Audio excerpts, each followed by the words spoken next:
எல்லோருக்கும் வணக்கம். நாங்க ஸ்டேஜ் ஏறும்போது சீக்கிரம் முடிஞ்சிடும். எல்லாம் கொஞ்சம் கொஞ்சமா தான் பேசுவாங்கன்னு நெனச்சேன். நான் நெனச்சது. ஆனா ஏன்னா இவங்க ஷூட்டிங்ல அவ்வளவா பேச மாட்டாங்க. ஒர்க்ல அவ்வளவா பேச மாட்டாங்க. ஆனா இவ்வளவு நேரம் பேசுவாங்க. எனக்கே என்னடா நம்ம கொஞ்சமா தான் பேசுவோம் போலருக்கு, நெறைய பேசுறோம் போலருக்கு அப்படின்றத பார்க்கும்போது ஒவ்வொருத்தருக்கும் எனக்கே ஆச்சரியமா இருந்தது. அவ்வளோ நல்லா பேசுனாங்க. ஆ, அவங்க பேசுறதுக்கு காரணம் என்னன்னா, இங்க தான் நன்றி அவங்க சொல்ல முடியும். வேற எங்கேயும் அவங்க நன்றி சொல்ல முடியாது. அது ஒண்ணு இருக்கு. ஒவ்வொருத்தவங்களும் வேற எங்க அவங்க தனியா பார்த்து அவங்க நன்றி நன்றின்னு சொல்ல முடியாது. ஓ அந்த நன்றி மறக்காம இருக்கணும் அப்படின்றதுக்காக தான் இங்க ஒவ்வொருத்தவங்க அந்த நன்றிய தெரிவிச்சுக்கிறாங்க. அப்படிதான் நம்ம பார்க்கணும். ஆம், அந்த நன்றி வந்து ஆம், வெற்றி பெற்ற பிறகும் அந்த நன்றியை நீ வந்து உன் தயாரிப்பாளருக்கு காமிக்கணும்னு நான் அந்த டைரக்டருக்கு நான் ஒரு அட்வைஸா அதை சொல்லிக்கிறேன். அதுதான் நன்றி. நீ அது முடிஞ்ச பிறகு நீ என்ன நன்றி செலுத்துறியோ அதுதான். எல்லாம் படத்த பத்தி சொன்னாங்க. இப்படி வரும், அப்படி வரும்ன்ற ஒரு விஷயம் சொன்னாங்க. நல்லா இருக்கு. அதெல்லாம் நம்பிக்கை தான். எல்லாருக்கும் இருக்கிற நம்பிக்கையில தான் அவங்களும் அந்த நம்பிக்கையில புரொடியூசர் அந்த நம்பிக்கை வச்சிருந்தாரு. அந்த நம்பிக்கை நிறைவேற்றிய டைரக்டருக்கு அவ்வளோ வாழ்த்து சொல்லும்போது இன்னும் சந்தோஷமா இருக்கு. என்ன நினைச்சு ஒரு புரொடியூசர் தான் ஒரு படத்த பார்த்துட்டு இது நல்லா இருக்கு, எனக்கு திருப்தின்னு சொல்லணும். அது ஒரு 100% சொன்னது எனக்கு சந்தோஷமா இருக்கு. இருந்தாலும் நல்லா எழுதிட்டோம் அப்படின்னு ஒண்ணு இருக்கும்ல. நல்லா நல்லா எழுதியிருக்கோம்டா சப்ஜெக்ட். ஆனா என்ன ரிசல்ட் வருதுன்னு ஒரு பயம் இருக்கும். அந்த பயத்தோட இருக்க மாணவனா மே 1 அந்த ரிசல்ட்டுக்காக மக்களும் நீங்களும் கொடுக்க போற அந்த ரிசல்ட்டுக்காக காத்துக்கிட்டு இருக்கோம். அதுதான் நான் காத்துட்டு இருக்கேன். ஏன்னா எங்க படத்தை பத்தி நீங்க தான் பேசணும். நாங்க இங்க வந்து படம் இப்படி பண்ணிட்டோம் அப்படின்னு சொல்றதை விட நீங்க நல்லா இருக்கும். நீங்க தான் எல்லாருமே சொல்லணும். மக்களும் ப்ரெஸ் எல்லாமே நீங்க சொல்லணும். எனக்கு இந்த படம் அவர் சொன்னார் ஃபுல்லாக அபி 24 வயசு பையன் வந்து சொல்லும்போது இங்கே வயசு முக்கியம் இல்லை, நல்ல கதை நல்ல விஷயம்தான் முக்கியம். அதை யுவராஜ் அந்த டீம் பார்க்கல. ஏன்னா அவங்க ஒரு ப்ரொடக்ஷன் ஃபஸ்ட்டு வந்து என்கிட்ட சொல்லும்போது 2 நண்பர்கள், அந்த 2 பேரும் நண்பர்கள், அற்புதமான நண்பர்கள். அதுவே எனக்கு பிடிச்சி போச்சு.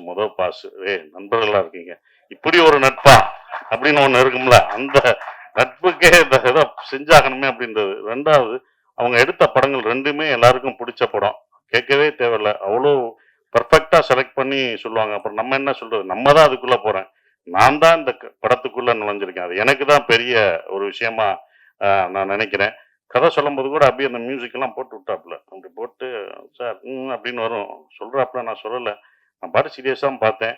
கேட்டுக்கிட்டு யுவராஜ் சிரிக்கிறாப்புல, யுவராஜ் அழுகிறாப்புல, என்னடா கூட வந்த ப்ரொடியூசர் அழுகிறாப்புல. நான் அப்படி திரும்பி பார்க்குறேன், ஒரு சவுண்டு கேட்குது. என்னன்னு பார்த்தா பக்கத்தில் இருக்கிற ப்ரொடியூசர் அதுக்கு அழுகிறாப்புல. திடீர்னு அவர் சிரிக்கிறாரு. ஓகே, இது சைட் எஃபெக்ட் கொடுக்குறாங்க போலுக்கு அப்படின்னு நினைச்சேன். அதுக்கப்புறம் எனக்கு உண்மையிலே கதை ரொம்ப பிடிச்சிருந்தது. ஏன்னா நான் கேட்ட கதையிலே ரொம்ப நாள் ஆச்சு நான் அப்படி கேட்டு. உண்மையிலே ஒரு ஒரு கதையை முதல்ல இருந்து கடைசி வரைக்கும் எந்தவித மாற்றமும் செய்யாமல் அப்படியே இருக்கிற இதை மாத்திக்கலாம், அப்படி மாத்திக்கலாம், அப்படி மாத்திக்கலாம், அப்படி எதுவுமே இல்லை. அது கரெக்டா இருந்தது.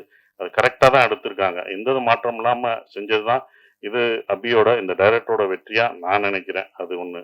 அப்புறம் ஏன் அவர் சொன்னார், சார் ஏன் சார் நான் அவ்வளவு சொன்னேன், நல்லா பேசின பிறகு நீ ஒரு தடவை கூட சிரிக்கிற, உன்னை டிஸ்டர்ப் பண்ணா, நீ ஒரு காமெடி படம் பண்ற, காமெடி சொல்றேன்னா உள்ளுக்குள்ளேயே சிரிச்சுக்குவேன், உள்ளுக்குள்ளேயே ஆடுவேன், எல்லாமே உள்ள இன்னர் இது ஆடுவாரு. ஆனா வெளியில இல்ல, உன்னை டிஸ்டர்ப் ஆயிருவேன், நான் சிரிச்சு அதனால அடுத்த லைனுக்கு போக கூடாது அப்படின்னு சொன்னோம். அதுக்கப்புறம் தான் சிம்ரன் மேடம் இந்த படத்துக்கு அப்ப சொல்லும் போது எனக்கு இல்ல, சிம்ரன் மேடம் நடிக்கிறாங்க அப்படின்னா, சார் சிம்ரன் மேடம் கதை சொல்ல போறேன், எப்படி என்ன சொல்லுங்க, தான் எனக்கு ஒன்று போடுவேன், மியூசிக்கை போட்டு அப்படி இப்படி நடிச்சு காமிப்பேன், அதை அவங்களுக்கு பண்ண அவங்களுக்கு பிடிச்சிரும். அப்படியா சார், கண்டிப்பா பிடிக்கும்டா அப்படின்னு அடுத்தவங்க ஓகே பண்ணிட்டாங்க. அவங்க ஏன் ஓகே பண்ணா, அந்த கதை அவங்களும் இதுல வந்தது வந்து எல்லாம் கேட்டது. சிம்ரன் நீங்களுமா, எப்படி ஏன்ப்பா நாங்க நடிக்க கூடாதாப்பா சிம்ரன் மேடத்தோட?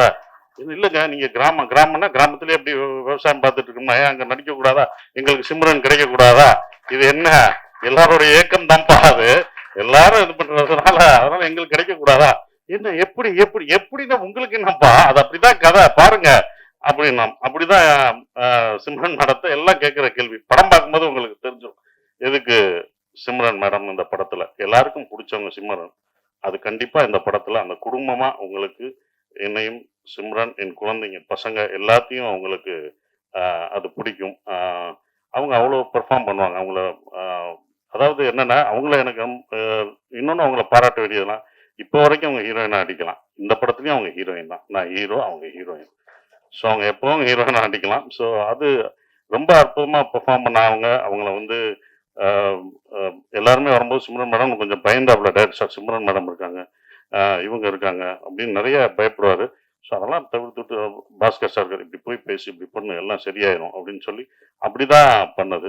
இந்த கதை ஏன் எனக்கு ரொம்ப பிடிச்சிருந்த ஒரு விஷயம் அப்படின்னா, இது வந்து ஈழத்தமிழ பேசுற ஒரு இது. நான் வந்து பேசுறது வந்து ஸ்ரீலங்கன் தமிழ், ஈழத்து தமிழ் பேசுற ஒரு குடும்பம் இங்க வந்து எப்படி சர்வே ஆகுறாங்க அப்படின்றது. இது பார்க்கும்போது உங்களுக்கு காமெடியா தெரியும்.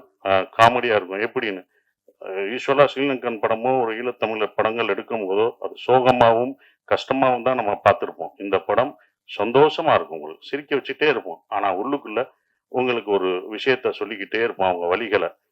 அதாவது ஒரு சந்தோஷத்த வலிய மறைத்து தான் சந்தோஷத்த நம்ம கொடுக்க முடியும். அந்த வலிகளை மறைத்து இந்த குடும்பம் உங்களுக்கு சந்தோஷத்த குடுத்துட்டே இருக்கும். அப்படிதான் வரும். ஏன் அவங்க சந்தோஷம் குடுக்குறாங்கன்னா, அவங்க அடுத்த ஜெனரேஷன் அவங்க குழந்தைகளுக்கு, அந்த குழந்தைகள் நம்ம பட்ட கஷ்டம், நம்ம விட்டு வந்த உறவுகளையும், நம்ம தமிழையும் நம்ம விட்டுறக்கூடாது. நம்ம குழந்தைகள சந்தோஷமா வச்சுக்கணும்னு, அவங்க வலிய மறந்து குடுக்கக்கூடிய படமா அது இருக்கும். அதுதான் அவங்க வலிய மறந்து அந்த குழந்தைகளுக்கு சந்தோஷத்த குடுக்குறாங்க. உலகத்துல உள்ள எல்லா தமிழரும் இது எல்லாருக்குமே பொருந்தும். எல்லா தமிழர்களுக்கும், உலகத்துல உள்ள எல்லா ஈழத் தமிழர்களும் அவங்க பசங்க பார்க்கும்போது, இந்த படத்த பார்க்கும்போது, நம்மளுடைய கல்ச்சரையும், நம்மளுடைய தமிழும் மறந்துட்டு நம்ம இங்கிலீஷ் பேசிட்டு இருக்கோம். கண்டிப்பா தமிழ் நம்ம மொழிய கத்துக்கணும் அப்படின்ற ஒரு 10 பேரு வந்து அப்படி வந்து மாணவர்கள் வந்தாங்கன்னா, பசங்க வந்தாங்கன்னா, அதுதான் இந்த படத்தோட வெற்றியா நான் நினைக்கிறேன். அது கண்டிப்பா நடக்கும் அப்படின்ற அந்த நம்பிக்கை எனக்கு இந்த படத்து மேல ரொம்ப ஸ்ட்ராங்கா இருக்கு. எல்லாம் நம்பிக்கை தான் இருக்கு. அது மாற்றும். உலகத் தமிழர்கள் எல்லாரும் பார்ப்பாங்க அத. அப்படின்ற நம்பிக்கை இருக்கு. அவங்க ஃபேமிலியோட கூட்டு வந்து பார்ப்பாங்க. இங்க உள்ள மக்களும் அவ்வளோ எல்லாத்தையும் கலெக்ட் பண்ணுவாங்க. ஏன்னா இங்க இருந்து போய் அங்க கஷ்டப்படுற, அங்க வழி வழியா வாழ்ந்துட்டு இருக்கவங்களுக்கும் இந்த படம் ஒரு நல்லா அவங்கள சிரிக்க வச்சுட்டே தான் சொல்லுவாங்க. எங்கேயுமே அவர் வந்து இது பண்ண மாட்டார். பட் ஃபீல் குட் மூவியா கண்டிப்பா இருக்கும். அவர் சொன்னாரு, எப்படி இந்த படத்த இது பண்ணேன்னு நான் கேட்கும்போது, அவருக்கு இன்ஸ்பயர் ஆனது தெனாலி படம். அத அவர் சொல்ல மறந்துட்டாரு.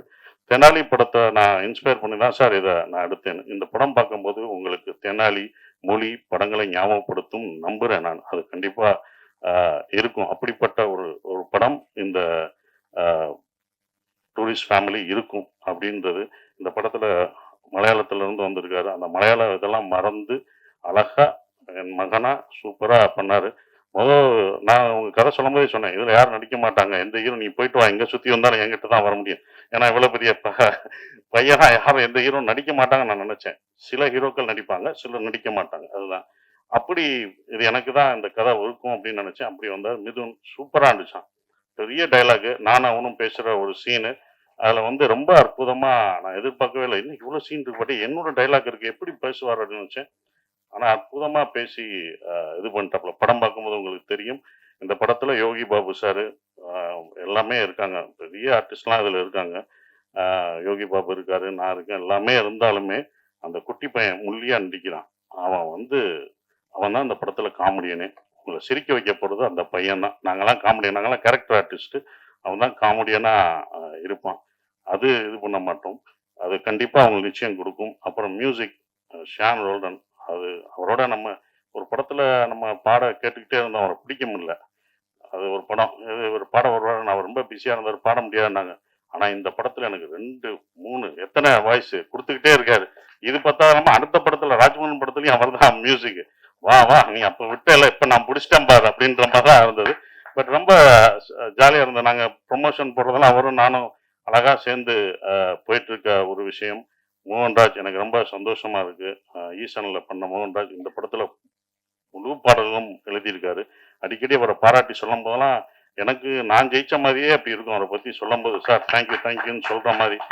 மோகன் சார் அப்பவே அவர் நல்லா தெரிஞ்சிருக்கணும். இல்லை இதெல்லாம் எழுதியிருக்காரு எனக்கெல்லாம் தெரியலங்க. எந்த பாட்டு எழுதியிருக்காங்க இந்த பாட்டு எழுதியிருக்கான்னு ஷாண்டோல்னு சொல்லுவாங்க. தெரியுங்க அவர்கிட்ட நான் அப்ப இருந்து சொல்றேன். பின்னாடி உட்காருங்க, முன்னாடி உட்காருங்க, முன்னாடி உட்காருங்க. இன்னைக்கு முன்னாடி உட்கார்ந்து இருக்காரு. இப்பதான் நீங்க எல்லாருக்கும் தெரியுவீங்க. இந்த முன்னுக்கு வர்றதுக்கு தான் இத்தனை வருஷம் நம்ம எழுதுறதுல யார் எழுதுன்னு தெரியாது. உங்க முகம் தெரியும். இப்ப உள்ள கவிஞர்கள்லாம் ஒரு பாட்டு எழுதிட்டு முகத்தை அப்படியே காமிச்சுக்கிறாங்க, ஆடுறாங்க. அதனாலதான் இந்த படத்துல ஆட விட்டுருக்கோம். அவரை வாங்க ஆடுங்க. அப்படியே இருட்டுக்குள்ள போறாரு. ஏற்கனவே முகம் தெரியலன்னா நீங்க ஆட வைக்கணும் அப்படின்னு சொல்லிட்டு இருட்டுலதான் ஆடிருப்பாரு. அப்பயும் கூட்டு வந்து இந்த படத்துல ஆட வச்சிருக்கோம். ஸோ அவ்வளோ சிறப்பாக இந்த பாடல்கள் எழுதியிருக்காரு. ஆனால் ஒன்று சொல்லுவார் அடிக்கடி, எனக்கு ரொம்ப பிடிச்சிருந்த வரிகள், வரிகள்லாம் நிறைய எழுதியிருக்காரு. அந்த வரிகள் எனக்கு ரொம்ப பிடிச்சிருக்கு. சந்தோஷமா நீங்க கேட்கும்போது ரொம்ப பாஸ்ட் பீட்டா இருக்கும். ஆனா உள்ளுக்குள்ள எப்படி வலிகள், சந்தோஷமான பீட்ட கேட்டாலும் வலிகள் இருக்கும். அப்படிதான் இந்த படம் இருக்கும். சந்தோஷமா இருப்பீங்க. உள்ள அவங்களோட கஷ்டங்கள், சந்தோஷமான இந்த ஹாப்பி டேஸ்ன்னுவாங்கல்ல, ஹாப்பி லைஃப் அந்த மாரி லைஃப் இஸ் பியூட்டிஃபுல். அன்ப போதிக்க போது இந்த படம். வெளியில வரும்போது நீங்க அன்போட வந்தாலே அதுவே எங்களுக்கு வெற்றின்னு நினைக்கிறோம். அ அஃப்கோர்ஸ் இவங்க எடுக்குறாங்க. இந்த படம் இன்னொன்னும் பர்சனலா ஜெயிக்கணும். ஏன்னா, அவங்க எடுத்த 2 படத்தோட இதோட புரொடக்ஷன் காஸ்ட் ரொம்ப ஜாஸ்தியா இருந்தது. நானே பயந்தேன், "என்னப்பா இவ்வளோ செலவழிக்கிறீங்க? வேணாம்ப்பா" அப்படின்னேன். "இல்ல சார், இந்த படத்து மேல எனக்கு நம்பிக்கை இருக்கு. இத நல்லா பண்ணும் சார், நல்லா பண்ணும் சார். இவங்கலாம் வரணும்." அப்படின்னு சொல்லி, அ அவங்க பண்ணது வந்து மறக்க முடியாத ஒண்ணு. அவங்களுடைய நம்பிக்கைக்கு இந்த படம் வெற்றி பெற்று, அவங்களுக்கு என்ன செலவழிச்சாங்களோ அந்த காசு வந்து குடுத்துட்டாலே, எனக்கு ரொம்ப ஒரு புரொடியூசரா நான் சந்தோஷப்படுவேன். அது வரணும். அப்பதான் அது நல்லா இருக்கும்னு நான் நினைக்கிறேன். மத்தபடி இத நீங்க தியேட்டர்ல மே 1 படம் ரிலீஸ் ஆகுது. நீங்க பாருங்க. நானும் உங்களோட சேர்ந்து அத ரசிச்சு பார்க்குறேன். மே மறந்துடாதீங்க. நீங்க தான் உங்களோட ஆதரவ தரணும். மே 1 மறந்தாம பாருங்க. Thank you.